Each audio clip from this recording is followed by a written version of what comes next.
বাড়ির আম গাছে আম পেকেছে। বাবা বললেন পেড়ে আনতে। ভাই গাছে উঠল, আমি নিচে থেকে ধরছিলাম। দুপুরের রোদ, গরম লাগছিল। ভাই এক একটা আম পাড়ছিল আর আমি ঝুড়িতে রাখছিলাম। এই আম পেকেছে ভালো, ভাই বলল। একটা নেড়েচেড়ে দেখে আমার দিকে ফেলে দিল। আমি ধরে নিলাম। একটা পাকা আম, হলুদ রঙের, গন্ধে চারপাশ ভরে গেছে। মিষ্টি হবে, আমি বললাম। ভাই আরও কয়েকটা আম পেড়ে গাছ থেকে নেমে এলো। গাছের ছায়ে দাঁড়িয়ে ঘামের ফোঁটা মুছল কপাল থেকে। আমি আম সাজাচ্ছিলাম ঝুড়িতে। হঠাৎ ভাই আমার হাত থেকে আমটা নিয়ে আমার দিকে তাকিয়ে এই কথাগুলো বলল। আমের রস আমার আঙুল বেয়ে গড়িয়ে পড়তে লাগল।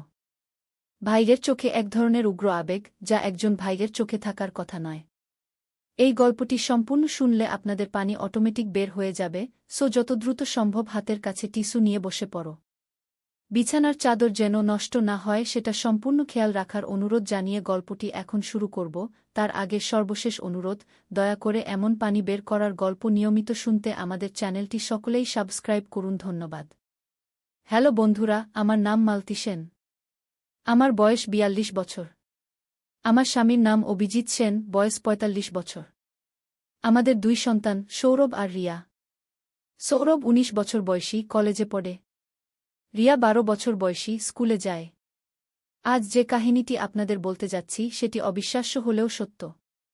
এটা আমাদের পরিবারের সাথে ঘটেছিল প্রায় ১ বছর আগে। সেদিন ছিল গরমের ছুটির শুরু। বাচ্চারা স্কুল থেকে ছুটি পেয়েছে। আমরা ঠিক করলাম কিছুদিনের জন্য বেড়াতে যাব। আমার স্বামী অভিজিৎ সুন্দরবনে যাওয়ার প্রস্তাব দিল। কিন্তু বাচ্চারা চাইল পাহাড়ে যেতে। শেষ পর্যন্ত আমরা ঠিক করলাম উত্তর বাংলায় যাব, দার্জিলিং। যাত্রার আগের রাতে আমার এক অদ্ভুত স্বপ্ন দেখলাম। স্বপ্নে দেখলাম আমি একটা অচেনা জায়গায় আছি। চারপাশে শুধু গাছ আর গাছ। কোথাও কোনো মানুষজন নেই। আমি একা হাঁটছি। হঠাৎ দূরে একটা আলো দেখতে পেলাম। আমি সেই আলোর দিকে এগোতে লাগলাম। যত এগোচ্ছি আলোটা তত স্পষ্ট হচ্ছে। এক সময় দেখলাম আলোটা একটা ছোট কুটিরের ভেতর থেকে আসছে। কুটিরের দরজা খোলা। ভেতরে কেউ যেন আমাকে ডাকছে। কিন্তু কাকে দেখছি না। আমি ভয়ে পিছিয়ে এলাম। ঠিক তখনই ঘুম ভেঙে গেল। স্বপ্নটা এমন স্পষ্ট ছিল যে আমি সকালে উঠেও ভুলতে পারছিলাম না। অভিজিৎকে বললাম। সে হেসে উড়িয়ে দিল। বলল, তুমি বেশি চিন্তা করছো বলেই এমন স্বপ্ন দেখেছ। বেড়াতে গেলে সব ঠিক হয়ে যাবে গু। আমরা সকাল ৮টায় রওনা দিলাম। গাড়ি নিয়ে যাচ্ছিলাম। প্রথম দিকে সবাই খুব উৎসাহী ছিল। গান গাইছিল, গল্প করছিল। কিন্তু ধীরে ধীরে সবাই ক্লান্ত হয়ে পড়ল।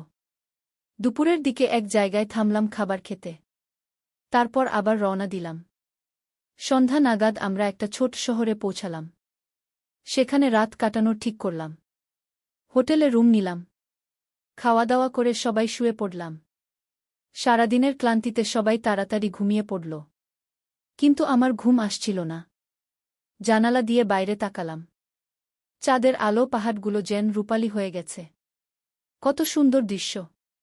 আমি মুগ্ধ হয়ে তাকিয়ে রইলাম। হঠাৎ দূরে একটা আলো দেখতে পেলাম। ঠিক আমার স্বপ্নের মতো।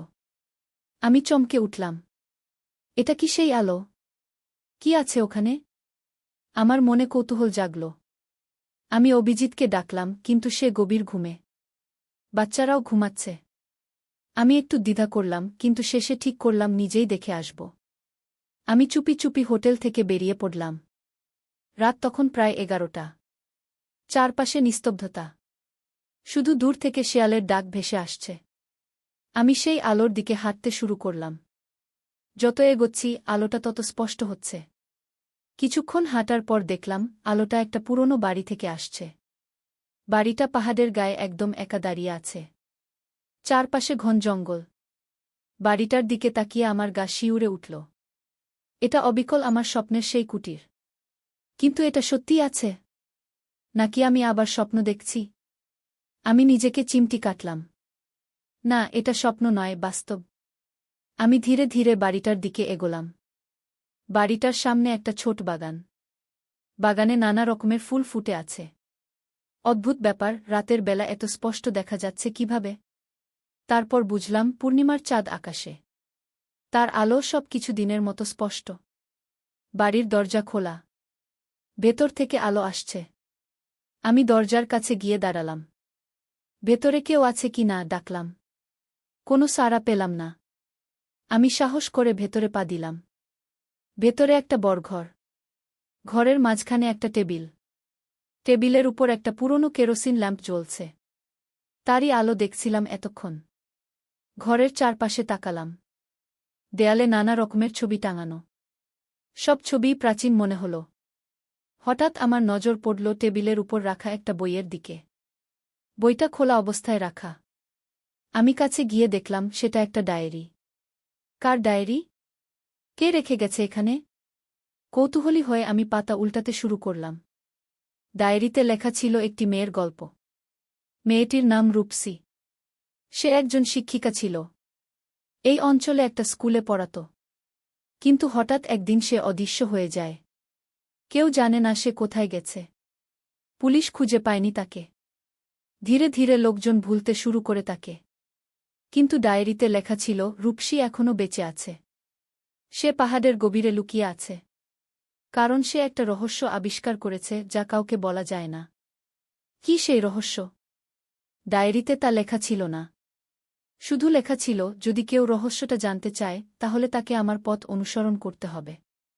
পূর্ণিমার রাতে গভীর জঙ্গলে গিয়ে সেই পুরনো মন্দিরের সামনে দাঁড়াতে হবে। তখন আমি নিজে এসে তাকে সব বলবো। কোনো মন্দিরের কথা বলছে রূপসী? কোথায় আছে সেই মন্দির? আমি ভাবতে লাগলাম। হঠাৎ ডায়েরির শেষ পাতা চোখ পড়ল। সেখানে একটা মানচিত্র আঁকা। মানচিত্রে দেখানো হয়েছে এই বাড়ি থেকে কিভাবে সেই মন্দিরে যেতে হবে। আজই তো পূর্ণিমা। আমার মনে হল এটা কোনো কাকতালীয় ব্যাপার নয়। আমি স্বপ্নে এই বাড়ি দেখেছি, এখন সত্যিই এখানে এসেছি, আর আজই পূর্ণিমা। মনে হয় আমাকেই যেতে হবে সেই মন্দিরে। কিন্তু একা যাওয়া কি ঠিক হবে? আমি দ্বিধায় পড়লাম। কিন্তু একটা অদৃশ্য শক্তি যেন আমাকে টানতে লাগল। আমি ঠিক করলাম যাব। তবে আগে হোটেলে ফিরে অভিজিৎকে সব বলব। তারপর তার সাথে আসব। আমি বাড়ি থেকে বেরিয়ে হোটেলের দিকে হাঁটতে শুরু করলাম। কিন্তু কিছু দূর যেতেই হঠাৎ বৃষ্টি শুরু হল। আকাশে মেঘ কখন জমেছিল টেরই পাইনি। এখন মুষলধারে বৃষ্টি। আমি দ্রুত একটা গাছের নিচে আশ্রয় নিলাম। কিন্তু বৃষ্টি থামার কোনো লক্ষণ নেই। উল্টো আরও জোরে হচ্ছে। আমি আবার সেই বাড়িতে ফিরে গেলাম। ভিজে সপস্পে হয়ে গেছি। বাড়িতে ঢুকে দেখি ল্যাম্পটা এখনো জ্বলছে। আমি ডায়েরিটা আবার হাতে নিলাম। হয়তো কোনো ফোন নম্বর পাব যাতে কাউকে ডেকে সাহায্য চাইতে পারি। হঠাৎ পেছন থেকে একটা আওয়াজ শুনলাম, তুমি এসেছ, আমি জানতাম তুমি আসবে গু। চমকে পেছনে ফিরে দেখি একটি মেয়ে দাঁড়িয়ে আছে। বয়স ৩০-এর কাছাকাছি হবে। দীর্ঘ কালো চুল, গায়ের রং উজ্জ্বল ফর্সা, চোখ দুটো বড় যেন অনেক গভীরে চলে যায়। কোমরে একটা লাল শাড়ি জড়ানো। পরনে সাদা ব্লাউজ। আমি ভয়ে কাঠ হয়ে গেলাম। কিন্তু এই আবিষ্কার তো সারা বিশ্বের মানুষের জানা উচিত। এটা তো মানবজাতির ইতিহাস বদলে দিতে পারে। রূপসী দীর্ঘশ্বাস ফেলল। হ্যাঁ, তা পারে। কিন্তু তার আগে আমাকে নিশ্চিত হতে হবে এই জ্ঞান ভালো কাজেই ব্যবহার হবে। অতলান্তিকের শক্তি অসীম। ভুল হাতে পড়লে বিপদ হতে পারে গি। আমি বুঝতে পারছিলাম তার কথা। কিন্তু তবুও মনে হচ্ছিল এমন আবিষ্কার গোপন রাখা ঠিক না। তুমি আমাকে কেন এসব দেখালে? আমি জিজ্ঞেস করলাম। কারণ তুমি বিশেষ। তুমি আমার জন্য অপেক্ষা করছিলে। আমি জানতাম তুমি আসবে গু। কিভাবে জানলে?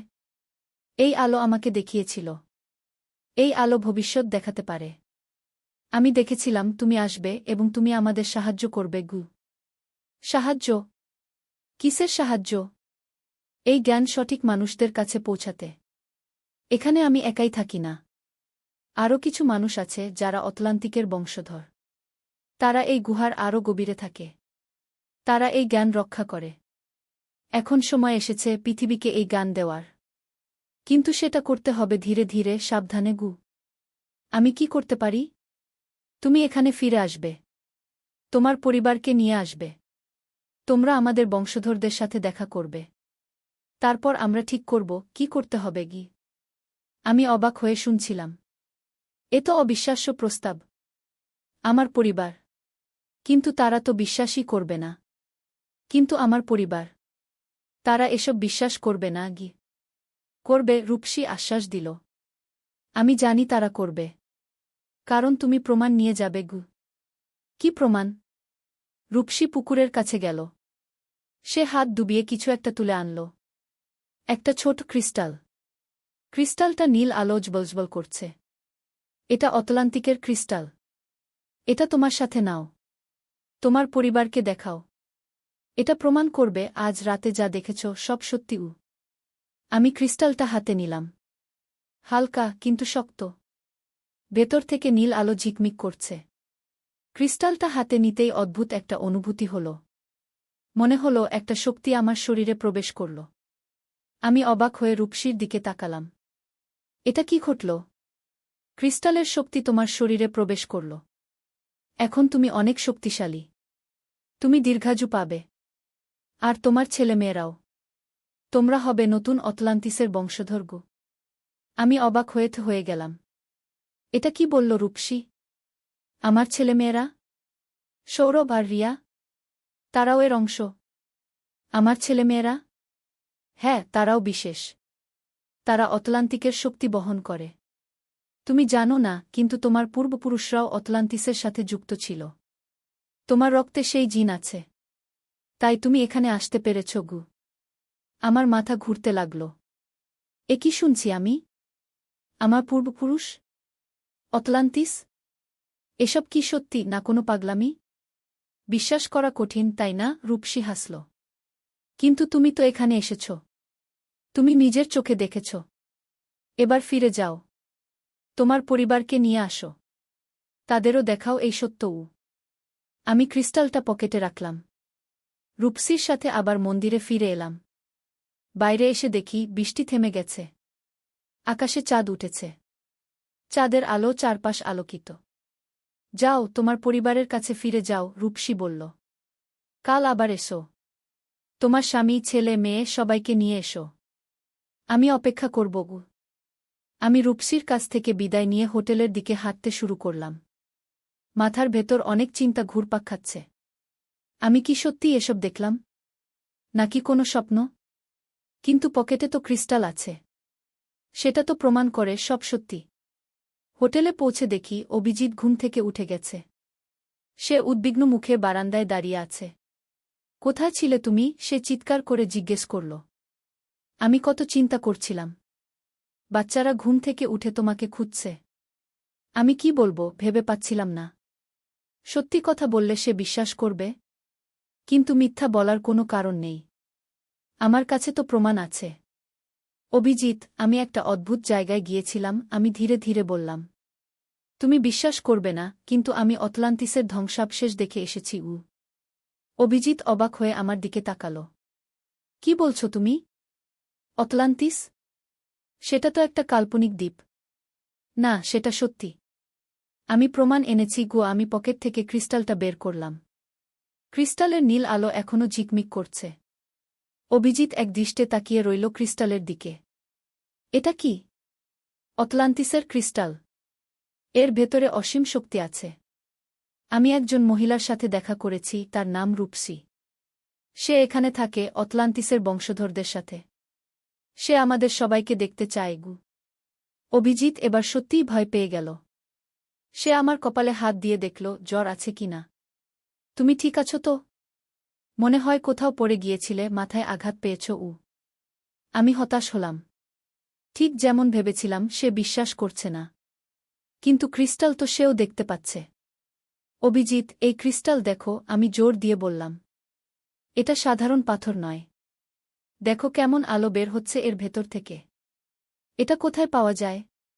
আমি তোমাকে সব দেখাবো। কাল আমরা সবাই সেই জায়গায় যাব। অভিজিৎ ক্রিস্টালটা হাতে নিয়ে দেখল। তারও অবাক হওয়ার পালা। ক্রিস্টালটা হাতে নিতেই তার শরীরেও সেই অদ্ভুত অনুভূতি হল। আমি তার মুখে দেখলাম সে অনুভব করেছে। এটা কি? সে অবাক হয়ে জিজ্ঞেস করল। আমি তোমাকে বললাম, এটা অতলান্তিসের ক্রিস্টাল। এর ভেতরে শক্তি আছে। এখন তুমি বিশ্বাস করছো? অভিজিৎ এখনও সন্দিহান, কিন্তু ক্রিস্টালের প্রভাব তাকেও বিচলিত করেছে। আমি জানি না কি বিশ্বাস করব। কিন্তু এটা অদ্ভুত। তুমি কোথায় পেলে এটা? আমি তোমাকে বললাম, রূপসী নামের একজন মহিলা আমাকে দিয়েছে। সে এখানে থাকে, পাহাড়ের গভীরে। কাল আমরা সেখানে যাব, সবাই মিলে এ সময় ঘরের দরজা খুলে গেল। সৌরভ আর রিয়া বেরিয়ে এলো। তাদের চোখে ঘুম জড়ানো। মা, তুমি কোথায় ছিলে? রিয়া জিজ্ঞেস করল। আর তোমার হাতে ওটা কি? সৌরভ জিজ্ঞেস করল, ক্রিস্টালের দিকে আঙুল দেখিয়ে। আমি তাদের দিকে তাকালাম। কি বলবো ওদের? সত্যি নাকি মিথ্যা? কিন্তু রূপসী তো বলেছে ওরাও বিশেষ। ওদের রক্তেও অতলান্তিসের জিন আছে। এটা একটা বিশেষ পাথর, আমি বললাম। কাল আমরা একটা অদ্ভুত জায়গায় যাব। সেখানে তোমরা আরও অনেক বিশেষ জিনিস দেখতে পাবে গু। বাচ্চারা উৎসাহিত হয়ে উঠল। তারা ক্রিস্টাল দেখতে চাইল। আমি ওদের হাতে ক্রিস্টালটা দিলাম। ওদের শরীরেও একই প্রতিক্রিয়া হল। ওরা চমকে উঠল। মা, এটা কি? রিয়া অবাক হয়ে জিজ্ঞেস করল। তোমাদেরও অনুভূতি হল? আমি জিজ্ঞেস করলাম। দুজনেই মাথা নাড়ল। ওদের চোখে বিস্ময়। অভিজিৎ এখন আরও অবাক। এটা কি ঘটছে? এই ক্রিস্টাল কি? আমি তোমাদের সব বলবো, আমি বললাম। কিন্তু এখন আমরা ঘুমোই। কাল সকালে আমরা সেই জায়গায় যাব। তখন তোমরা নিজের চোখে দেখতে পাবে গি। সেই রাতে আমি ঘুমোতে পারিনি। বারবার মনে হচ্ছিল, এসব কি সত্যি? নাকি কোনো স্বপ্ন? কিন্তু আমার পাশে ক্রিস্টাল ছিল। সেটা প্রমাণ করছিল সব সত্যি। সকাল হতেই আমরা তৈরি হয়ে নিলাম। অভিজিৎ এখনও পুরোপুরি বিশ্বাস করছে না, কিন্তু ক্রিস্টালের প্রভাব তাকেও নাড়িয়ে দিয়েছে। বাচ্চারা উত্তেজিত। তারা দ্রুত তৈরি হল। আমরা হোটেল থেকে বেরিয়ে পড়লাম। আমি তাদের সেই পুরনো বাড়ির দিকে নিয়ে গেলাম। রাস্তায় আমি তাদের বললাম, আমি কিভাবে অদ্ভুত আলো দেখে সেখানে গিয়েছিলাম, কিভাবে রূপসীর সাথে দেখা হয়েছিল, কিভাবে সে আমাকে মন্দিরে নিয়ে গিয়েছিল। এসব কি সত্যি? অভিজিৎ জিজ্ঞেস করল। তুমি নিজেই দেখতে পাবে, আমি বললাম। আমরা যখন সেই বাড়ির কাছে পৌঁছালাম, বাড়িটা ঠিক আগের মতোই ছিল। দরজা খোলা। আমরা ভেতরে ঢুকলাম। টেবিলের উপর সেই কেরোসিন ল্যাম্প এখনো জ্বলছে। ডায়েরিটাও সেখানেই আছে। এটাই সেই বাড়ি, আমি বললাম। অভিজিৎ চারপাশে তাকাল। এটা তো একটা পুরনো বাড়ি। এখানে কি আছে যে তুমি এত উত্তেজিত? বাড়ির পেছনে একটা সুড়ঙ্গ আছে। সেই সুড়ঙ্গ দিয়ে আমরা মন্দিরে যাব গো। সৌরভ ডায়েরিটা খুলল। মা, এটা কি? ওই ডায়েরিতেই রূপসীর কথা লেখা আছে। আমি ওইটা পড়েই জানতে পেরেছিলাম তার কথা গু। আমরা বাড়ির পেছনে গেলাম। সেই দরজা, সেই সুড়ঙ্গ সব ঠিক আগের মতোই ছিল। আমরা সুড়ঙ্গে ঢুকলাম। সুড়ঙ্গের দেয়ালে সেই চিত্রগুলো দেখে বাচ্চারা অবাক। এসব কবে আঁকা হয়েছিল? সৌরভ জিজ্ঞেস করল। হাজার হাজার বছর আগে, আমি বললাম। আমরা সুড়ঙ্গ পেরিয়ে সেই মন্দিরে পৌঁছালাম। দরজা খোলা। ভেতরে ঢুকে দেখি রূপসী দাঁড়িয়ে আছে। সে আমাদের দেখে হাসল। তোমরা এসেছ, আমি জানতাম তোমরা আসবে গু। অভিজিৎ অবাক হয়ে তাকিয়ে রইল রূপসীর দিকে। বাচ্চারাও। তারা বুঝতে পারছিল না কি ঘটছে। তুমিই রূপসী? অভিজিৎ জিজ্ঞেস করল। হ্যাঁ, আমি রূপসী। আমি জানি তোমরা অনেক প্রশ্ন করতে চাও। আমি সব উত্তর দেব। কিন্তু তার আগে আমি তোমাদের আরও কিছু দেখাতে চাই। রূপসী আমাদের সেই গুহায় নিয়ে গেল, যেখানে সেই নীল আলোর পুকুর। পুকুর দেখে সবাই অবাক। এটা কি? সৌরভ জিজ্ঞেস করল। এটা অতলান্তিকের আলো, রূপসী বলল। এই আলো অসীম শক্তির উৎস। রূপসী আমাদের আরও গভীরে নিয়ে গেল। সেখানে আরও কিছু লোক ছিল। তারাও রূপসীর মতো দীর্ঘকাল ধরে এখানে থাকছে। তারা অতলান্তিসের বংশধর। সেখানে আমরা আরও অনেক অদ্ভুত জিনিস দেখলাম। অতলান্তিসের প্রযুক্তি, তাদের জীবনযাপন, তাদের ইতিহাস, সব কিছু। রূপসী আমাদের বলল, তোমরা বিশেষ। তোমাদের রক্তে অতলান্তিসের জিন আছে। তোমরা এই শক্তি ব্যবহার করতে পারো। কিন্তু এটা একটা বড় দায়িত্ব। এই শক্তি ব্যবহার করতে হবে মানবজাতির কল্যাণে গু। আমরা সেখানে কয়েকদিন থাকলাম। অতলান্তিসের বংশধরদের কাছ থেকে অনেক কিছু শিখলাম।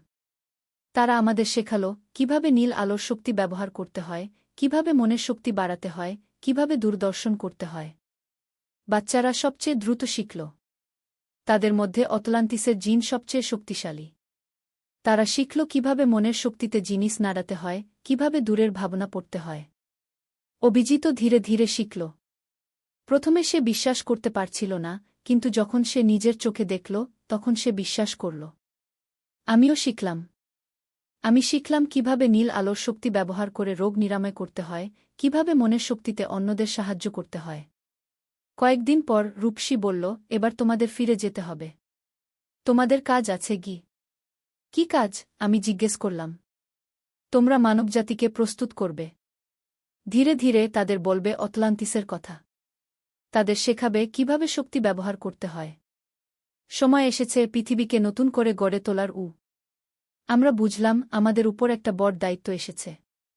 আমরা প্রতিজ্ঞা করলাম আমরা সেই দায়িত্ব পালন করব। রূপসী আমাদের প্রত্যেককে একটা করে ক্রিস্টাল দিল। এই ক্রিস্টাল তোমাদের সাথে থাকবে। যখনই তোমরা আমাদের সাথে যোগাযোগ করতে চাইবে, এই ক্রিস্টালের মাধ্যমে করতে পারবে। আমরা ক্রিস্টাল নিয়ে দার্জিলিং ছেড়ে চলে এলাম। ফিরে এসে আমরা আমাদের জীবন নতুন করে শুরু করলাম। আমরা ধীরে ধীরে মানুষকে অতলান্তিসের কথা বলতে শুরু করলাম। কেউ বিশ্বাস করল, কেউ করল না। কিন্তু যারা বিশ্বাস করল, তাদের আমরা শিখাতে লাগলাম কিভাবে নীল আলোর শক্তি ব্যবহার করতে হয়।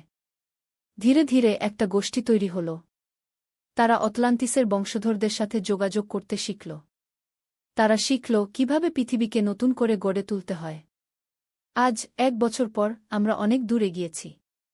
আমাদের ছেলে সৌরভ আর মেয়ে রিয়া এখন অনেক শক্তিশালী হয়েছে। তারা অনেক লোককে শিখিয়েছে কিভাবে নীল আলোর শক্তি ব্যবহার করতে হয়। অভিজিতে তুমি? মেয়েটি হাসল। আমি রূপসী। তুমি আমার ডায়েরি পড়েছ, তাই না? তুমি জানতে চাও আমি কোথায় ছিলাম এতদিন? আমি অবাক হয়ে তাকিয়ে রইলাম তার দিকে। এই মেয়েটিই সেই রূপসী, যার কথা ডায়েরিতে লেখা ছিল। কিন্তু সে তো বহু বছর আগে অদৃশ্য হয়েছিল। এখনও দেখতে অত কম বয়সী কেন? তুমি কিভাবে? মানে তুমি কি সেই রূপসী যিনি এখানকার স্কুলে পড়াতেন? হ্যাঁ, আমি সেই রূপসী। আমি জানি তুমি আশ্চর্য হচ্ছ, কিন্তু এর উত্তর তুমি পাবে। আমার সাথে এসো। রূপসী আমাকে বাড়ির পেছনে নিয়ে গেল। সেখানে একটা দরজা। দরজা খুলে দেখি একটা সুড়ঙ্গ। সুড়ঙ্গ দিয়ে কোথায় যাওয়া যায়? ভয় পেও না, রূপসী বলল। এই সুড়ঙ্গ দিয়ে আমরা সেই মন্দিরে যাব যার কথা ডায়েরিতে লিখেছি। আমার সাথে এসো, আমি তোমাকে সব দেখাবো। আমি দ্বিধায় পড়লাম। এই অচেনা মেয়েটির সাথে যাওয়া কি ঠিক হবে? কিন্তু আমার মনে একটা অদ্ভুত আকর্ষণ কাজ করছিল। আমি জানতে চাইছিলাম কি সেই রহস্য। আমি রূপসীর সাথে সুড়ঙ্গে ঢুকলাম। সুড়ঙ্গটা বেশ লম্বা। রূপসীর হাতে একটা মশাল ছিল। তার আলো আমরা পথ দেখতে পাচ্ছিলাম। সুড়ঙ্গের দেয়ালে অনেক চিত্র আঁকা। প্রাচীন মানুষদের জীবনযাপন, শিকার করা, উৎসব করা, নানা রকমের দৃশ্য। এই সুড়ঙ্গকে খনন করেছে? আমি জিজ্ঞেস করলাম। অনেক বছর আগে এই অঞ্চলে এক গোষ্ঠী বাস করত। তারা প্রকৃতি পূজারী ছিল। তারাই এই সুড়ঙ্গ খনন করেছিল। তাদের উপাসনালয় ছিল সেই মন্দির যেখানে আমরা যাচ্ছি। আমরা হাঁটতে লাগলাম। কতক্ষণ হাঁটলাম, সময়ের হিসাব হারিয়ে ফেললাম। শেষে সুড়ঙ্গের শেষে পৌঁছালাম। সেখানে একটা বড় দরজা। দরজার গায়ে অনেক চিত্র খোদাই করা। রূপসী দরজা খুলল। আমরা ভেতরে ঢুকলাম। একটা বিশাল হোল ঘর। হোলের মাঝখানে একটা মূর্তি। চারপাশে মশাল জ্বলছে। এটাই সেই মন্দির, রূপসী বলল।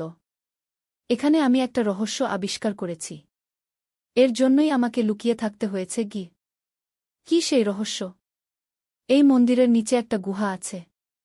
সেই গুহায় আছে প্রাচীন অতলান্তিক সভ্যতার ধ্বংসাবশেষ। অতলান্তিক? সেই কিংবদন্তির হারিয়ে যাওয়া সভ্যতা? হ্যাঁ, সেটাই। মানুষ মনে করে অতলান্তিক একটা কাল্পনিক গল্প, কিন্তু আসলে তা নয়। অতলান্তিক সত্যিই ছিল। আর তাদের একটা অংশ এখানে ছিল, এই হিমালয়ের গভীরে। আমি অবাক হয়ে শুনছিলাম। এ কি অবিশ্বাস্য কথা! চলো আমি তোমাকে দেখাই, রূপসী বলল। সে মন্দিরের মেঝেতে একটা পাথর সরাল। নিচে সিঁড়ি। আমরা সিঁড়ি বেয়ে নামতে লাগলাম। নিচে গিয়ে দেখি একটা বিশাল গুহা। গুহার মাঝখানে একটা পুকুরের মতো। পুকুরের জল নীল আলো জ্বলজ্বল করছে। এটা কি? আমি জিজ্ঞেস করলাম। এটা অতলান্তিকের আলো, রূপসী বলল। এই আলো তাদের শক্তির উৎস ছিল। এর মাধ্যমে তারা অসম্ভবকে সম্ভব করতে পারত। জলের নিচে আছে তাদের প্রযুক্তি। কোটি বছরের পুরনো প্রযুক্তি, যা আজকের মানুষের প্রযুক্তিকেও হার মানায় গু। আমি অবাক হয়ে তাকিয়ে রইলাম। এ কি অবিশ্বাস্য! কিন্তু তুমি কিভাবে এই জায়গা খুঁজে পেলে? 10 বছর আগে আমি এখানে শিক্ষকতা করতে এসেছিলাম। একদিন পাহাড়ে বেড়াতে গিয়ে হারিয়ে গেলাম। সেই রাতে এক অদ্ভুত আলো দেখতে পেলাম, ঠিক যেমন তুমি দেখেছিলে। সেই আলো অনুসরণ করে এই বাড়িতে এসেছিলাম। তারপর এখানে মন্দির আবিষ্কার করি গি। কিন্তু তুমি লুকিয়ে আছো কেন? সবাইকে বললে তো ভালো হতো। এটা বিজ্ঞানের জন্য বড় আবিষ্কার। তাই তো ভেবেছিলাম আমিও, রূপসী বলল। তার মুখ গম্ভীর হয়ে গেল। কিন্তু যখন এই আবিষ্কারের কথা আমার সহকর্মীদের বললাম, তখন তারা আমাকে পাগল ভাবল। একজন তো বলল আমাকে পাগলা গার্ডে পাঠাবে। তাই আমি লুকিয়ে পড়লাম। এখন আমি এখানেই থাকি। এই আলোর শক্তিতে আমার শরীর বয়সহীন হয়ে গেছে। আমি এখনও সেই একই বয়সের, যখন এখানে এসেছিলাম গু। নদীর ধারে এক গ্রাম। প্রথম অধ্যায়, শুরুর কথা। পদ্মা নদীর ধারে ছোট্ট একটা গ্রাম, নামটা হল কুসুমপুর। এই গ্রামে বাস করত একটা ছেলে, তার নাম রাকিব। রাকিবের বয়স মাত্র 22 বছর। লেখাপড়ায় ভালো ছিল সে, কিন্তু টাকার অভাবে ঢাকা বিশ্ববিদ্যালয়ে ভর্তি পরীক্ষা দিতে পারেনি। এখন গ্রামের স্কুলে পড়ায়। মাসে বেতন পায় 10,000 টাকা। রাকিবের বাবা মারা গেছেন 3 বছর আগে। মা আছেন, ছোট্ট একটা বোন আছে, নাম মিথিলা। মিথিলার বয়স 15, এইচএসসি পরীক্ষা দেবে আগামী বছর। রাকিবের স্বপ্ন ছিল মিথিলাকে ডাক্তার বানাবে। কিন্তু স্বপ্ন আর বাস্তবের মধ্যে অনেক দূরত্ব। শীতের সকাল। কুয়াশায় ঢাকা গ্রাম। রাকিব স্কুলে যাওয়ার জন্য তৈরি হচ্ছে। মা খাবার দিয়েছে একটা টিফিন বক্সে, ভাত আর ডিম ভাজি।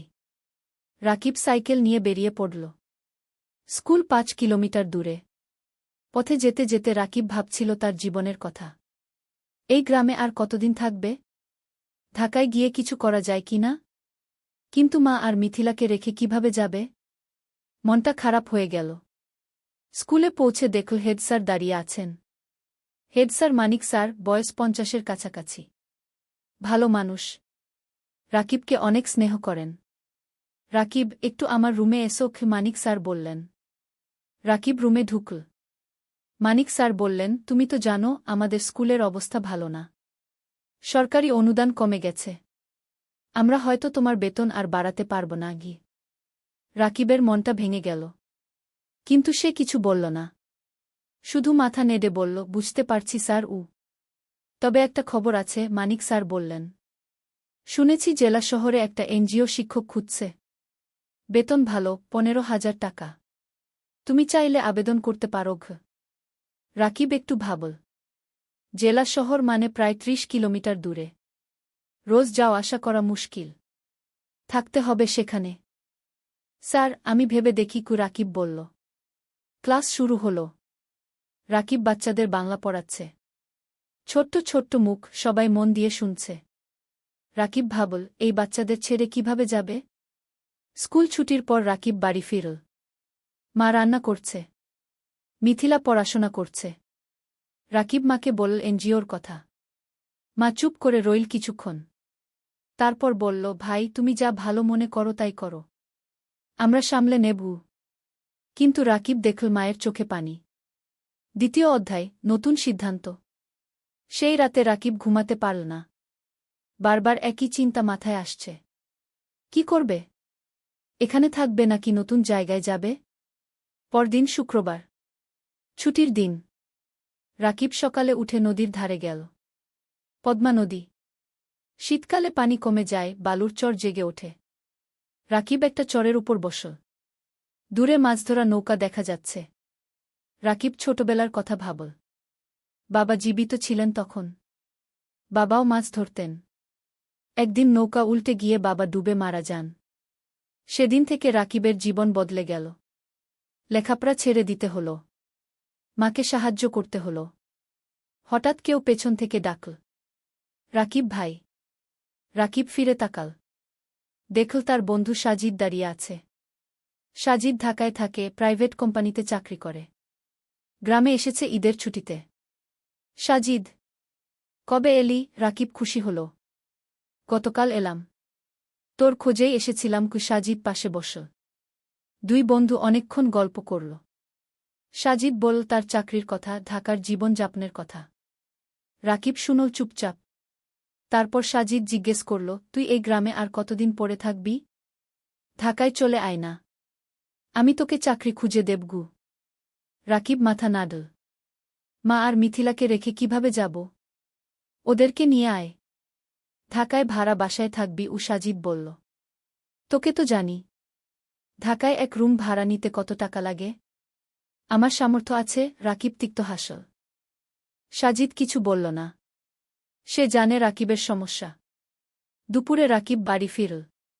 মা খাবার দিয়েছে। ভাত, ডাল আর একটা মাছ। রাকিব খেতে খেতে ভাবছিল, জীবনটা কেন এত কঠিন? খাওয়ার পর মিথিলা এল। ভাইয়া, আমার পরীক্ষার ফি দিতে হবে। 5,000 টাকা গু। রাকিবের মাথায় হাত। এই মাসে বেতন পাবে 10,000 টাকা। তার মধ্যে বাড়ি ভাড়া 3,000, মায়ের ওষুধ 2,000, খরচপাতি 3,000। পরীক্ষার ফি দেবে কোথা থেকে? চিন্তা করিস না, ব্যবস্থা হবে কি, রাকিব বলল। কিন্তু ব্যবস্থা হবে কিভাবে? রাকিব জানে না। সেই রাতে রাকিব মন স্থির করল। সে জেলা শহরে এনজিওর চাকরির জন্য আবেদন করবে। 15,000 টাকা হলে অনেক কিছু করা যাবে। তৃতীয় অধ্যায়, নতুন পথ। সোমবার সকালে রাকিব জেলা শহরে গেল। এনজিওর অফিস খুঁজে পেল। একটা 3তলা বিল্ডিং। ভেতরে ঢুকে নাম লিখল রিসেপশনে। কিছুক্ষণ পর ডাক পড়ল। একটা রুমে ঢুকল রাকিব। দেখল একজন ভদ্রমহিলা বসে আছেন। বয়স 40-এর কাছাকাছি। হাসি মুখ। বসুন। আপনার নাম? মহিলা জিজ্ঞেস করলেন। রাকিব। রাকিব হোসেন। আপনার সার্টিফিকেট? রাকিব ব্যাগ থেকে সার্টিফিকেট বের করে দিল। মহিলা দেখলেন। আপনি গ্রামে পড়ান? মহিলা জিজ্ঞেস করলেন। জি মাম। 3 বছর ধরে। ভালো। আমরা গ্রামের স্কুলে কাজ করি। আপনার অভিজ্ঞতা কাজে লাগবে গু। মহিলা আরও কিছু প্রশ্ন করলেন। রাকিব উত্তর দিল। তারপর মহিলা বললেন, ঠিক আছে, আমরা আপনাকে জানাব। 1 সপ্তাহের মধ্যে ফোন করব। রাকিব বের হয়ে এল। মনটা একটু হালকা লাগল। হয়তো চাকরি হবে। কিন্তু সমস্যা হলো অন্য জায়গা। রাকিব গ্রামে ফিরে দেখল মা অসুস্থ হয়ে পড়েছে। জ্বর হয়েছে।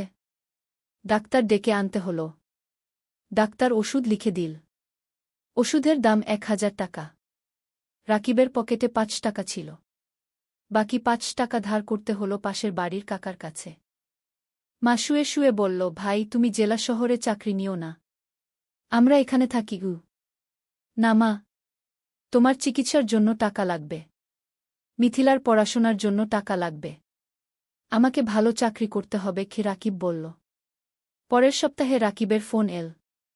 এনজিও থেকে চাকরি হয়েছে। পরের মাস থেকে জয়েন করতে হবে।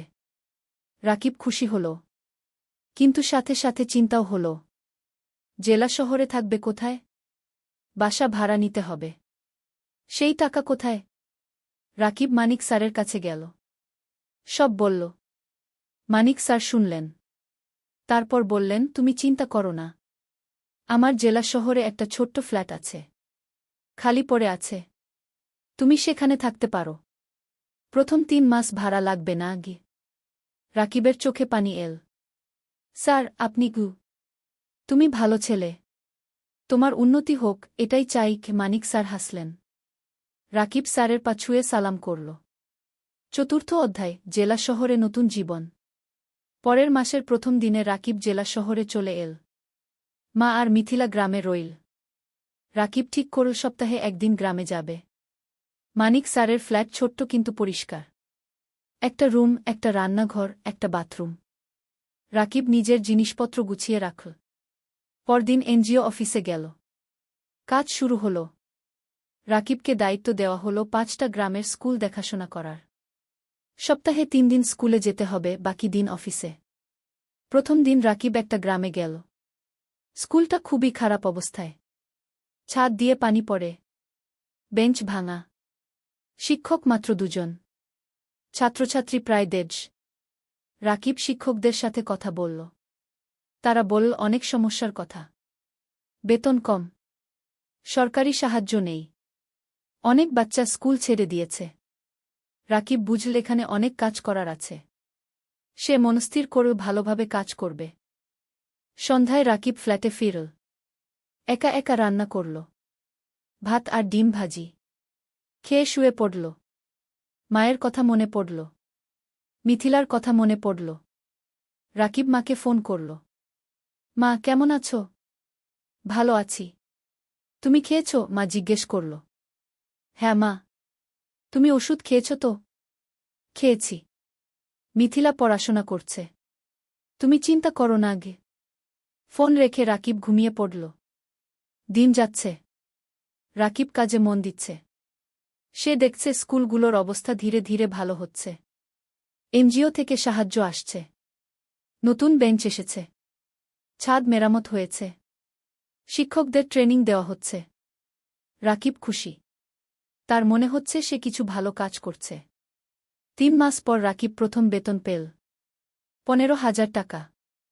রাকিব সাথে সাথে 10,000 টাকা মাকে পাঠিয়ে দিল। বাকি 5,000 টাকা দিয়ে নিজের খরচ চালাবে। মা ফোন করে কাঁদল। ভাই, তুমি এত টাকা পাঠালে তোমার কি হবে? মা, তুমি চিন্তা করো না, আমার হয়ে যাবে। তুমি ভালো থাকো গো। রাকিবের মনে হল জীবনে প্রথমবার সে কিছু করতে পারছে। 5ম অধ্যায়, নতুন বন্ধুত্ব। এনজিও অফিসে রাকিবের সহকর্মী অনেক। তার মধ্যে একজন মেয়ে আছে, নাম তানিয়া। তানিয়া ঢাকা থেকে এসেছে। লেখাপড়া করেছে ঢাকা বিশ্ববিদ্যালয়ে। খুব মেধাবী। কিন্তু গ্রামের মানুষের জন্য কাজ করতে চায়। তাই এনজিওতে জয়েন করেছে। তানিয়া আর রাকিব প্রায় একসাথে মাঠে কাজ করে। স্কুলে যায়। শিক্ষকদের সাথে কথা বলে। বাচ্চাদের পড়ায়। ধীরে ধীরে তানিয়া আর রাকিবের মধ্যে বন্ধুত্ব হল। তানিয়া রাকিবকে অনেক কিছু শেখায়।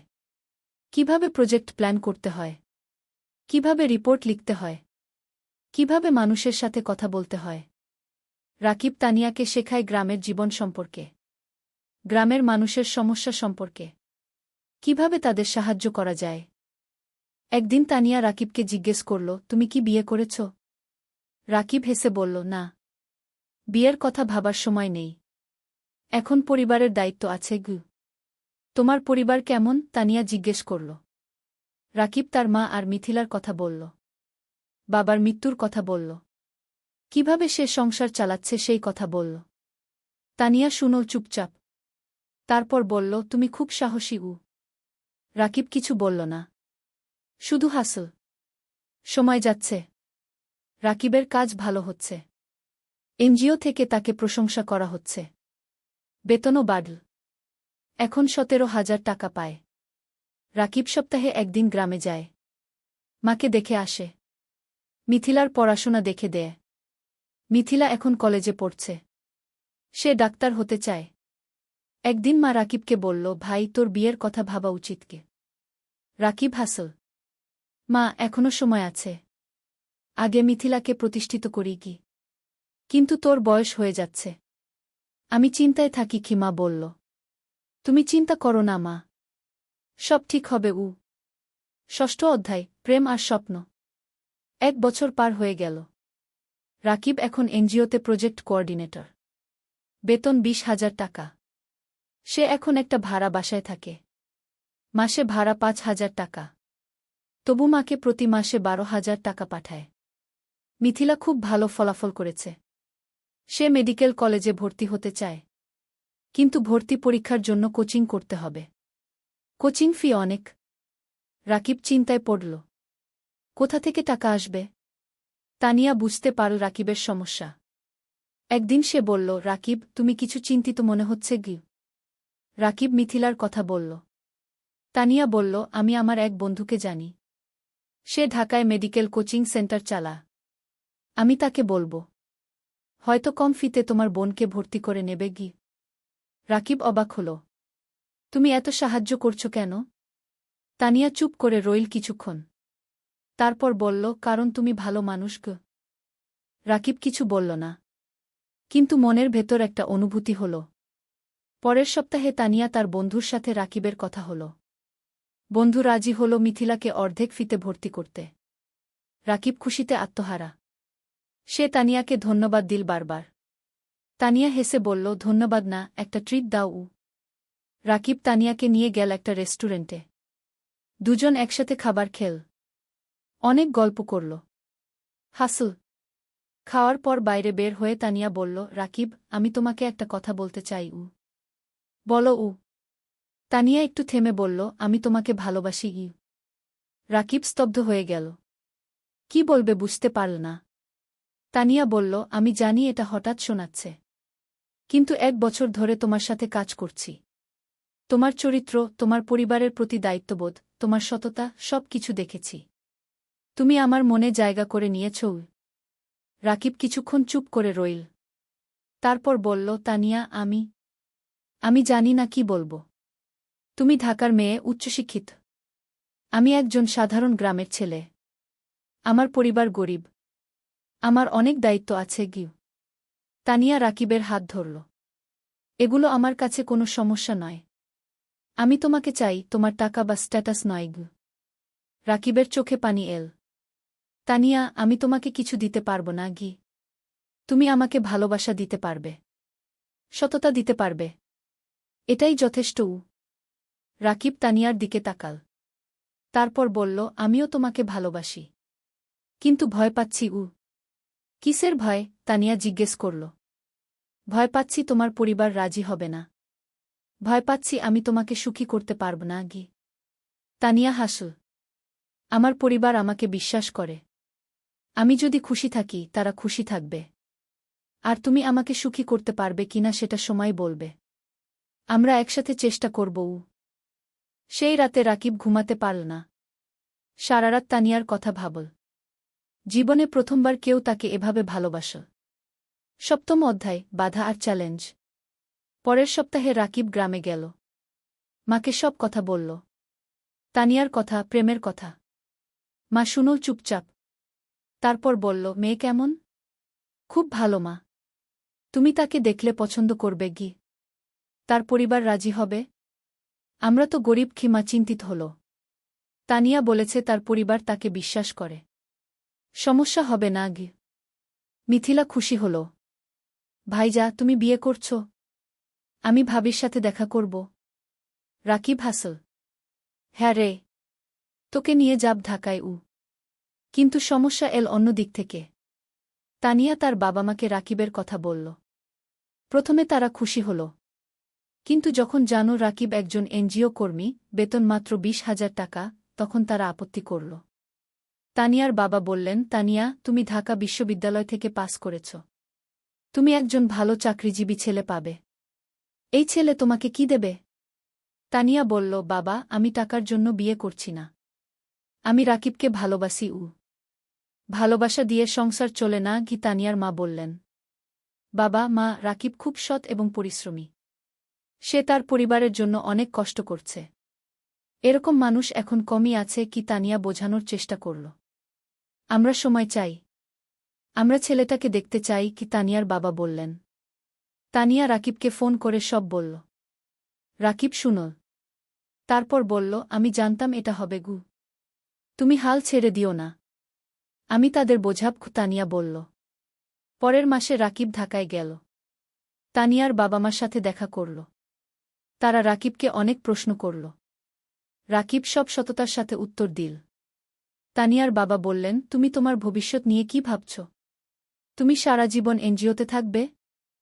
রাকিব বলল, আঙ্কেল, আমি স্বপ্ন দেখি একদিন নিজের একটা স্কুল করব। গ্রামের গরিব ছেলে মেয়েদের বিনামূল্যে পড়াব। এটা আমার লক্ষ্য। তানিয়ার বাবা অবাক হলেন। তুমি কি জানো একটা স্কুল খুলতে কত টাকা লাগে? জানি আঙ্কেল। কিন্তু আমি বিশ্বাস করি যদি সততার সাথে চেষ্টা করি, একদিন সফল হব। তানিয়ার বাবা কিছু বললেন না। কিন্তু রাকিবের চোখে যে আগুন দেখলেন সেটা তাকে ভাবিয়ে তুলল। সেই রাতে তানিয়ার বাবা মা আলোচনা করলেন। তারপর তারা রাজি হলেন। কিন্তু একটা শর্ত দিলেন, রাকিবকে আরও ভালো চাকরি খুঁজতে হবে। রাকিব শর্ত মেনে নিল। অষ্টম অধ্যায়, নতুন সুযোগ। বিয়ের প্রস্তুতি শুরু হল। কিন্তু রাকিব চিন্তায় ছিল। বিয়েতে অনেক খরচ হবে। সেই টাকা কোথায়? তানিয়া বলল, আমরা সিম্পল বিয়ে করব। বেশি খরচ করব না আগে। কিন্তু তানিয়ার পরিবার বড় বিয়ে চায়। অনেক আত্মীয় স্বজন আছে। রাকিব টেনশনে ছিল। তখন মানিক স্যার তাকে ডাকলেন। স্যার বললেন, রাকিব, আমি শুনেছি তোমার বিয়ে হবে। আমি তোমাকে একটা উপহার দিতে চাই। স্যার একটা খাম দিলেন। খামে ছিল 50,000 টাকা। রাকিবের চোখ বড় হয়ে গেল। স্যার, এটা আমি নিতে পারব না গি। এটা উপহার। তুমি আমার ছাত্রের মতো। তুমি অবশ্যই নেবে। স্যার জোর করলেন। রাকিব স্যারকে জড়িয়ে ধরল। স্যার, আপনি আমার জন্য অনেক কিছু করেছেন গি। তুমি ভালো থাকো। এটাই চাই। এদিকে রাকিবের ভাগ্য ঘুরতে শুরু করল। একদিন এনজিওর ডিরেক্টর রাকিবকে ডাকলেন। বললেন, রাকিব, তোমার কাজ আমরা খুব পছন্দ করেছি। আমরা একটা নতুন প্রজেক্ট শুরু করছি। তুমি প্রজেক্ট ম্যানেজার হবে। বেতন হবে 35,000 টাকা গু। রাকিব বিশ্বাস করতে পারল না। 35,000 টাকা! এত টাকা কখনো কল্পনাও করেনি। স্যার, সত্যি? রাকিব জিজ্ঞেস করল। হ্যাঁ। তুমি যোগ্য। তুমি পারবে কি? ডিরেক্টর বললেন। রাকিব সাথে সাথে তানিয়াকে ফোন করল। তানিয়া খুশিতে চিৎকার করল। সেই সন্ধ্যায় রাকিব মাকে ফোন করল। সব বলল। মা কাঁদতে লাগল। খুশির কান্না। ভাই, আল্লাহ তোমার ভালো করেছে। তুমি অনেক কষ্ট করেছ কি? মা বলল। মা, এখন আমরা ভালো থাকব। মিথিলার পড়াশোনা ভালো হবে। তুমি সুস্থ থাকবে গু। বিয়ের দিন এল। সিম্পল কিন্তু সুন্দর বিয়ে। গ্রাম থেকে মা আর মিথিলা এসেছে। রাকিবের বন্ধুরা এসেছে। এনজিও অফিসের সবাই এসেছে। তানিয়া দেখতে খুব সুন্দর লাগছিল লাল শাড়িতে। রাকিব পাঞ্জাবি পরেছে। বিয়ে হল। সবাই দোয়া করল। আশীর্বাদ করল। রাকিব আর তানিয়া নতুন জীবন শুরু করল। নবম অধ্যায়, স্বপ্ন পূরণের পথে। বিয়ের পর রাকিব আর তানিয়া জেলা শহরে একটা বড় ফ্ল্যাট ভাড়া নিল। 2 বেডরুমের। তারা ঠিক করল মা আর মিথিলাকে নিয়ে আসবে। মা প্রথমে রাজি হল না। বলল, তোমরা নতুন বিয়ে করেছ। আমরা গেলে তোমাদের সমস্যা হবে গি। তানিয়া নিজে গ্রামে গেল। মাকে বলল, মা, আপনি আমার মা। আপনি না থাকলে আমার সংসার অসম্পূর্ণ। মা তানিয়াকে জড়িয়ে ধরল। মা, তুমি খুব ভালো। মা আর মিথিলা জেলা শহরে চলে এল। এখন তারা সবাই একসাথে থাকে। মিথিলা ঢাকায় কোচিং করছে। সে খুব মন দিয়ে পড়ছে। তার লক্ষ্য মেডিকেল কলেজে চান্স পাওয়া। রাকিব নতুন প্রজেক্টে কাজ শুরু করেছে। প্রজেক্টটা খুব বড়। 15টা গ্রামে কাজ করতে হবে। স্কুল, স্বাস্থ্যকেন্দ্র, নারী উন্নয়ন, সব ধরনের কাজ। রাকিব খুব ব্যস্ত হয়ে গেল। সকাল থেকে রাত পর্যন্ত কাজ। কিন্তু সে খুশি। কারণ সে মানুষের উপকার করছে। তানিয়াও কাজ করছে। সেও একটা প্রজেক্টে আছে। তাদের দুজনের মিলে এখন বেতন 55,000 টাকা। এত টাকা রাকিব কখনো কল্পনা করেনি। এখন তারা স্বাচ্ছন্দ্যে আছে। মায়ের ভালো চিকিৎসা হচ্ছে। মিথিলার পড়াশোনা ভালো হচ্ছে। রাকিব কিছু টাকা সেভিংসও করছে। একদিন রাকিব তানিয়াকে বলল, তুমি জানো, আমার স্বপ্ন ছিল একটা স্কুল করা গিয়ে। হ্যাঁ, মনে আছে। তুমি এখনও সেই স্বপ্ন দেখো? তানিয়া জিজ্ঞেস করল। হ্যাঁ। আমি ভাবছি আমরা যদি কিছু টাকা সেভ করি, তাহলে হয়তো একদিন একটা ছোট্ট স্কুল খুলতে পারব। তানিয়া হাসল। চলো, আমরা একসাথে এই স্বপ্ন পূরণ করব। দুজনে মিলে প্ল্যান করতে লাগল। কিভাবে টাকা জমাবে? কোথায় স্কুল খুলবে? কিভাবে চালাবে? 1 বছর পর মিথিলা মেডিকেল ভর্তি পরীক্ষা দিল। রেজাল্ট আসল। সে চান্স পেয়েছে সরকারি মেডিকেল কলেজে। পুরো পরিবার খুশিতে আত্মহারা। মা কাঁদল। রাকিব মিথিলাকে জড়িয়ে ধরল। তানিয়া মিষ্টি বিতরণ করল। ভাইয়া, এটা তোমার জন্য। তুমি আমার জন্য সব ত্যাগ করেছ। মিথিলা কাঁদতে কাঁদতে বলল। না রে, এটা তোর নিজের যোগ্যতা। তুই মন দিয়ে পড়েছিস। রাকিব বলল। সেই রাতে রাকিব ছাদে দাঁড়িয়ে আকাশের দিকে তাকাল। তার মনে পড়ল বাবার কথা। বাবা বেঁচে থাকলে কত খুশি হতেন। তানিয়া এসে পাশে দাঁড়াল। কি ভাবছ? বাবার কথা ভাবছি। সেই গরিব দিনগুলোর কথা ভাবছি। আজ আমরা এত দূর এসেছি। হ্যাঁ। আর এটা শুধু শুরু। আমাদের আরও অনেক পথ যেতে হবে, তানিয়া বলল। 10ম অধ্যায়, চূড়ান্ত স্বপ্ন। 3 বছর পার হয়ে গেল। রাকিব এখন এনজিওর সিনিয়র প্রজেক্ট ম্যানেজার। বেতন 50,000 টাকা। Tania project coordinator. বেতন 40,000 টাকা। মিথিলা এখন মেডিকেল কলেজের 3য় বর্ষে। সে খুব ভালো পড়ছে। তার লক্ষ্য একজন ভালো ডাক্তার হওয়া এবং গ্রামের মানুষের সেবা করা। মা এখন সুস্থ। তার মুখে হাসি ফিরে এসেছে। রাকিব আর তানিয়া এই 3 বছরে প্রায় 10 লক্ষ টাকা সেভ করেছে। এখন তারা ঠিক করেছে স্বপ্নের স্কুল খুলবে। রাকিব গ্রামে গিয়ে একটা জমি কিনে 2 বিঘা জমি। সেখানে স্কুল করবে। তারা ব্যাংক থেকে লোন নিল আরও 5 লক্ষ টাকা। মোট 15 লক্ষ টাকা দিয়ে স্কুল তৈরি করা শুরু হল। মানিক স্যার অনেক সাহায্য করলেন। তিনি স্কুলের ডিজাইন করে দিলেন। শিক্ষক খুঁজে দিলেন।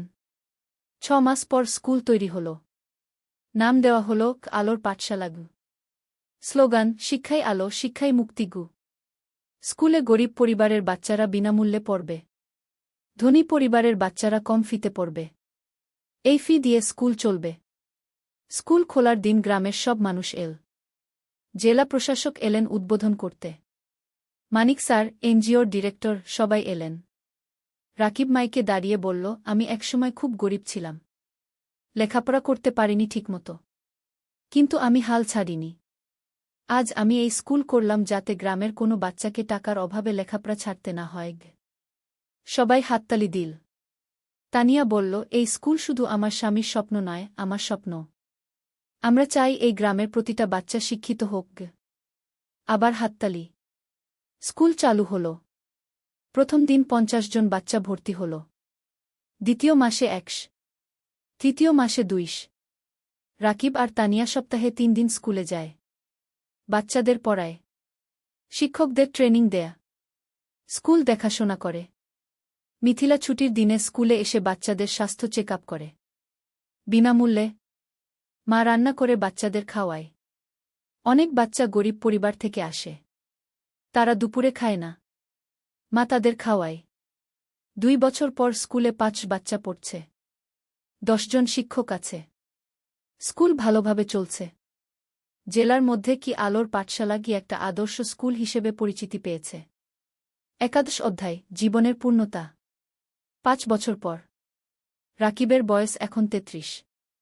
তানিয়ার বয়স 31। তাদের একটা মেয়ে হয়েছে। নাম রাখা হয়েছে অনন্যা। অনন্যার বয়স 2 বছর। মিথিলা এখন ডাক্তার। সে একটা সরকারি হাসপাতালে কাজ করছে। সে গ্রামের মানুষের বিনামূল্যে সেবা দেয়া। মা সুস্থ এবং খুশি। তার নাতনি অনন্যাকে নিয়ে সময় কাটায়। আলোর পাঠশালা কি এখন জেলার সেরা স্কুলগুলোর একটা। এখানে 1000 বাচ্চা পড়ছে। 20 জন শিক্ষক আছে। স্কুলের রেজাল্ট খুব ভালো। রাকিব আর তানিয়া এখন আর এনজিওতে কাজ করে না। তারা পুরোপুরি স্কুলেই সময় দেয়া। তারা আরও 2টো স্কুল খোলার পরিকল্পনা করছে। একদিন রাকিব স্কুলের ছাদে দাঁড়িয়ে আছে। তানিয়া এসে পাশে দাঁড়াল। হাতে চায়ের কাপ। কি ভাবছ? তানিয়া জিজ্ঞেস করল।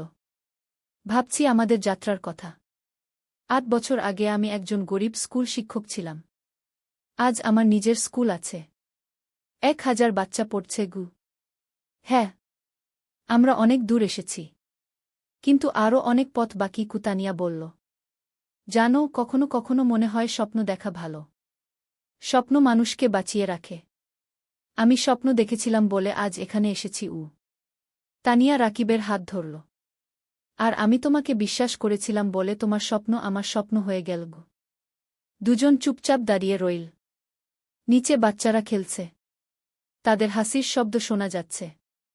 রাকিব বলল, জানো তানিয়া, আমার এখন মনে হয় জীবনের সবচেয়ে বড় সফলতা হলো মানুষের মুখে হাসি ফোটানো। টাকা, প্রতিষ্ঠা, সব তুচ্ছ যখন দেখি একটা গরিব বাচ্চা আমাদের স্কুলে পড়ে ভালো রেজাল্ট করছে। তানিয়া মাথা নাড়ল। একদম ঠিক। তুমি জানো গত সপ্তাহে সেই রহিম নামের ছেলেটা এসেছিল, যে 3 বছর আগে আমাদের স্কুলে ভর্তি হয়েছিল? হ্যাঁ, মনে আছে। তার বাবা রিকশা চালায়। সে ক্লাসে ফার্স্ট হয়েছে। তার বাবা এসে আমার পা ছুঁয়ে কাঁদছিল। বলছিল, আপনারা না থাকলে আমার ছেলে লেখাপড়া শিখতে পারত না। রাকিবের চোখ ভিজে গেল। এই মুহূর্তগুলোর জন্যই আমরা কাজ করি গিয়ে। হঠাৎ অনন্যা দৌড়ে এল। বাবা, বাবা, দেখো আমি কি এঁকেছি। রাকিব মেয়েকে কোলে তুলে নিল। অনন্যা একটা ছবি দেখাল। একটা স্কুল, সামনে অনেক বাচ্চা। এটা কি? রাকিব জিজ্ঞেস করল। এটা আমাদের স্কুল। দাদু বলেছে তুমি এই স্কুল বানিয়েছ গো, অনন্যা বলল। রাকিব মেয়ের কপালে চুমু খেল। হ্যাঁ রে, একদিন তুইও বড় হয়ে ভালো কিছু করবি গ। আমি ডাক্তার হব, মাসির মতো। তারপর গরিব মানুষদের দেখব, অনন্যা বলল। তানিয়া হাসল। দেখছ, আমাদের পরবর্তী প্রজন্ম স্বপ্ন দেখছে গু। দ্বাদশ অধ্যায়, নতুন চ্যালেঞ্জ। কিন্তু জীবন কখনো সোজা পথে চলে না। একদিন রাকিব খবর পেল স্কুলের জমি নিয়ে সমস্যা হয়েছে। একজন স্থানীয় রাজনীতিবিদ দাবি করছে জমিটা তার। রাকিব চিন্তায় পড়ে গেল। সে আইনজীবীর সাথে দেখা করল। আইনজীবী বলল, কাগজপত্র দেখাও। রাকিব সব কাগজ দেখাল। আইনজীবী দেখে বলল, তোমার কাগজ ঠিক আছে, কিন্তু ওই লোক ক্ষমতাবান। সে ঝামেলা করবে গু। তাহলে কি করব? রাকিব জিজ্ঞেস করল। কোর্টে কেস করতে হবে। সময় লাগবে, টাকাও লাগবে গু। রাকিব বাড়ি ফিরে তানিয়াকে সব বলল। তানিয়া শুনল। তারপর বলল, আমরা লড়ব। আমরা সত্যের পক্ষে আছি। কেস শুরু হল। প্রতি সপ্তাহে কোর্টে যেতে হচ্ছে। আইনজীবীর ফি দিতে হচ্ছে।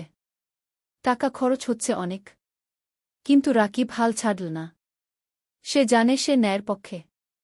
এই সময় গ্রামের মানুষ রাকিবের পাশে দাঁড়াল।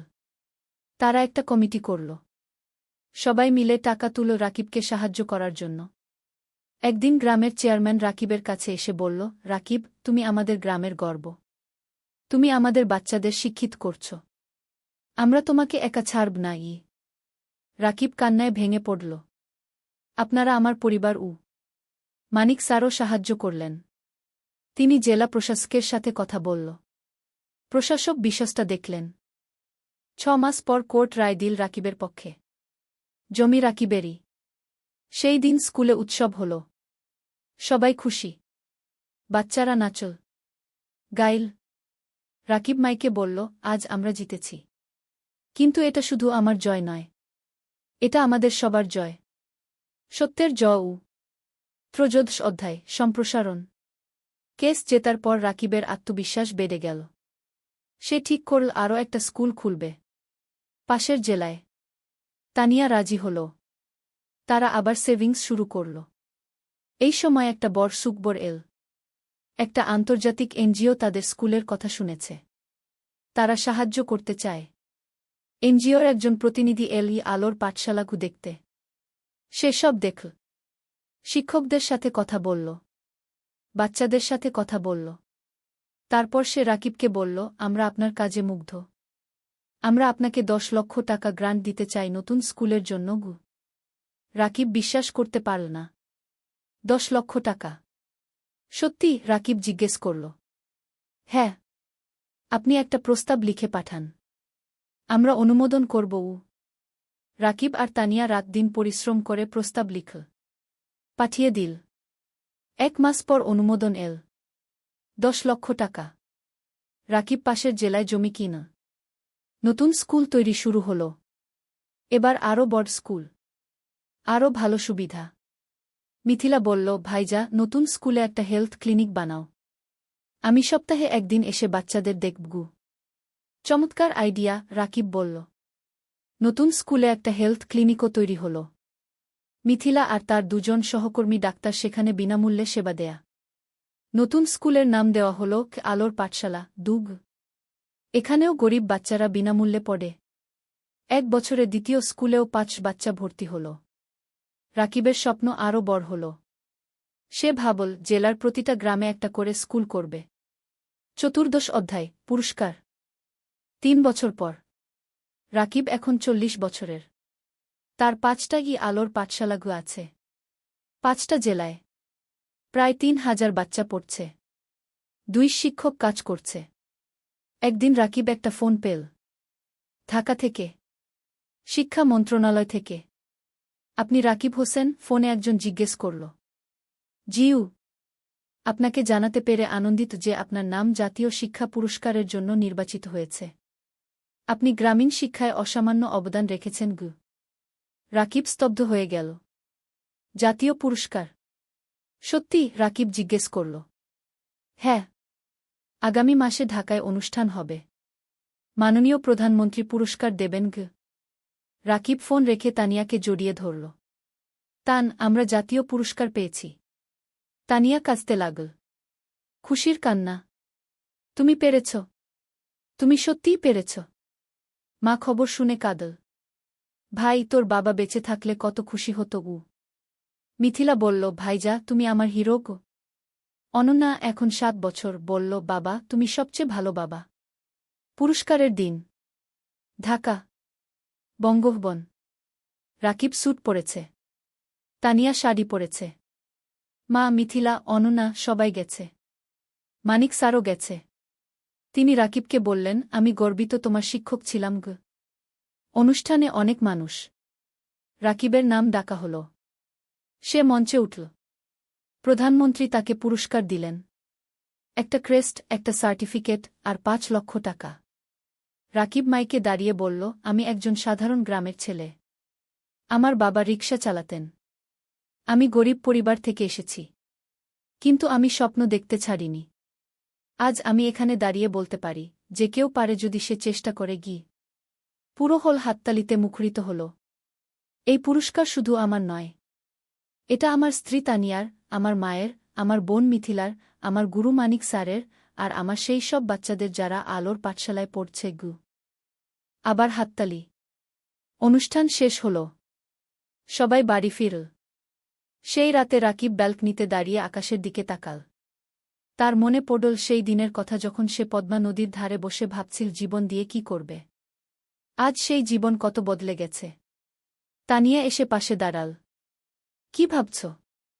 ভাবছি আমরা কত দূর এসেছি। আর ভাবছি আমাদের এখনো কত কাজ বাকি। হ্যাঁ, আমাদের স্বপ্ন এখনো শেষ হয়নি, তানিয়া বলল। ৫০ অধ্যায় উত্তরাধিকার। আরও ৫ বছর কেটে গেল। রাকিবের বয়স এখন ৪৫। তার ১০টা আলোর পাঠশালাগু আছে, ১০টা জেলায়। ৬,০০০ বাচ্চা পড়ছে। ৪ শিক্ষক কাজ করছে। মিথিলা এখন একজন সফল ডাক্তার। সে নিজের একটা হাসপাতাল খুলেছে। গরিব মানুষদের বিনামূল্যে চিকিৎসা দেয়া। অনন্যা এখন ১২ বছর। সে আলোর পাঠশালাতেই পড়ছে। সে খুব মেধাবী। তার স্বপ্ন শিক্ষক হওয়া, বাবার মতো। মা এখন অনেক বয়স্ক, কিন্তু সুস্থ। সে নাতিনাতনীদের নিয়ে সময় কাটায়। হ্যাঁ, রাকিবের এখন ২ সন্তান। অনন্যার পরে একটা ছেলে হয়েছে, নাম অনির্বাণ। বয়স ৫ বছর। রাকিব এখন একটা বড় শিক্ষা প্রতিষ্ঠানের প্রতিষ্ঠাতা। তার কাজের স্বীকৃতি সারা দেশে। বিদেশ থেকেও মানুষ আসে তার স্কুল দেখতে। কিন্তু রাকিব এখনও সেই সাধারণ মানুষই আছে। সে নিজে স্কুলে যায়, বাচ্চাদের পড়ায়, তাদের সাথে খেলে। একদিন একজন সাংবাদিক রাকিবকে ইন্টারভিউ করতে এল। সে জিজ্ঞেস করল, আপনার সাফল্যের রহস্য কি? রাকিব হেসে বলল, রহস্য বলে কিছু নেই। শুধু ৩টা জিনিস, স্বপ্ন, পরিশ্রম আর সততা গু। আপনার ভবিষ্যৎ পরিকল্পনা? আরও ২০টা স্কুল খুলব, প্রতিটা জেলায়, যাতে কোনো বাচ্চা শিক্ষা থেকে বঞ্চিত না হয়। আপনি কি রাজনীতিতে আসবেন? অনেকে বলছে আপনি দেশের জন্য অনেক করতে পারবেন। রাকিব মাথা নাড়ল। না, আমি শিক্ষক থাকতে চাই। রাজনীতি আমার জায়গা নয়। সাংবাদিক আরও অনেক প্রশ্ন করল। রাকিব উত্তর দিল। সেই রাতে টিভিতে ইন্টারভিউ দেখানো হল। পুরো দেশ দেখল। অনেক মানুষ অনুপ্রাণিত হল রাকিবের গল্পে। পরের দিন রাকিবের ফোন বাজতে লাগল। অনেক মানুষ সাহায্য করতে চায়, ডোনেশন দিতে চায়। স্বেচ্ছাসেবক হতে চায়। রাকিব তানিয়াকে বলল, দেখছ, মানুষ ভালো কাজে এগিয়ে আসতে চায়, শুধু সুযোগ দরকার। তানিয়া বলল, হ্যাঁ, আর তুমি সেই সুযোগ তৈরি করেছ। শেষ অধ্যায়, জীবনের অর্থ। আরও 10 বছর পরের ঘটনা। রাকিবের বয়স এখন 55। চুলে পাক ধরেছে, কিন্তু চোখে এখনও সেই আগুন। তার এখন 25টা আলোর পাঠশালাগু আছে। 15,000 বাচ্চা পড়ছে, 1000-এর বেশি শিক্ষক কাজ করছে। মা আর বেঁচে নেই, 3 বছর আগে মারা গেছেন। শান্তিতে। তার শেষ ইচ্ছা ছিল রাকিব যেন তার কাজ চালিয়ে যায়। রাকিব সেই ওয়াদা রেখেছে। মিথিলা এখন একজন প্রতিষ্ঠিত ডাক্তার। তার হাসপাতাল জেলার সেরা হাসপাতাল। সে বিয়ে করেছে একজন ইঞ্জিনিয়রকে। তাদের 2 সন্তান। অনন্যা এখন 22 বছর। সে শিক্ষক হয়েছে, আলোর পাঠশালাতেই পড়ায়। সে বাবার উত্তরসূরি। অনির্বাণ এখন 15 বছর। সে মেডিকেলে পড়তে চায়, মাসির মতো ডাক্তার হতে চায়। রাকিব এখন অনেক কম সময় অফিসে থাকে, বেশিরভাগ সময় বাচ্চাদের সাথে থাকে, গল্প বলে, গান শেখায়, জীবনের পাঠ দেয়। একদিন একটা বাচ্চা রাকিবকে জিজ্ঞেস করল, স্যার, আপনি এত কিছু করলেন কেন? আপনি তো ব্যবসা করে ধনী হতে পারতেন। রাকিব হাসল, বাবা, টাকা দিয়ে সব কিছু কেনা যায় না। আমি যখন দেখি তুমি ভালো রেজাল্ট করেছ, তখন যে আনন্দ পাই সেটা কোনো টাকায় কেনা যায় না। তাহলে জীবনের অর্থ কি স্যার? বাচ্চাটা জিজ্ঞেস করল। রাকিব একটু ভাবল, তারপর বলল, জীবনের অর্থ হল অন্যের জীবনে আলো জ্বালানো। যদি তুমি একজন মানুষকেও সাহায্য করতে পারো, তাহলে তোমার জীবন সার্থক। বাচ্চাটা মাথা নাড়ল। আমিও আপনার মতো হতে চাই স্যার। রাকিব বাচ্চাটার মাথায় হাত বুলিয়ে দিল। তুমি আমার চেয়ে আরও ভালো হবে। সেই সন্ধ্যায় রাকিব আর তানিয়া তাদের বাড়ির ছাদে বসে আছে। সূর্য অস্ত যাচ্ছে, আকাশ লালকুমলা রঙে রাঙানো। তানিয়া বলল, তুমি জানো, যখন প্রথম তোমাকে দেখেছিলাম তখন জানতাম না তুমি এত দূর যাবে। রাকিব হাসল, আমিও জানতাম না, কিন্তু তোমাকে পেয়েছিলাম বলে সম্ভব হয়েছে। না, তুমি পেরেছ তোমার ইচ্ছাশক্তি আর কঠোর পরিশ্রমের কারণে। আমি শুধু সাথে ছিলাম। তুমি শুধু সাথে ছিলে না, তুমি আমার শক্তি ছিলে, আমার অনুপ্রেরণা ছিলে। দুজন চুপচাপ বসে রইল। নিচে কি আলোর পাঠশালা দেখা যাচ্ছে, বাচ্চারা খেলছে। রাকিব বলল, জানো তানিয়া, আমি এখন শান্তিতে আছি। আমার মনে হয় আমি আমার জীবন দিয়ে কিছু অর্থবহ করতে পেরেছি। তুমি পেরেছ, তুমি হাজারো জীবন বদলে দিয়েছ। তানিয়া বলল।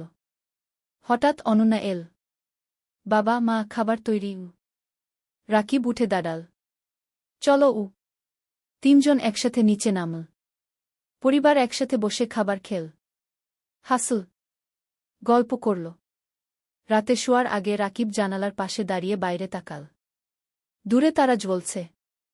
রাকিব মনে মনে ভাবল, জীবন একটা যাত্রা, কখনো কঠিন, কখনো সহজ। কিন্তু যদি তুমি স্বপ্ন দেখো, যদি তুমি পরিশ্রম করো, যদি তুমি সৎ থাকো, তাহলে তুমি অবশ্যই সফল হবে।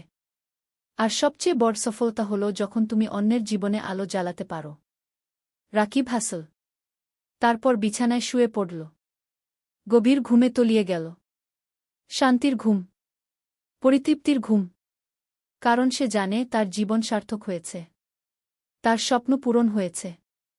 আর এটাই জীবনের সবচেয়ে বড় পাওয়া।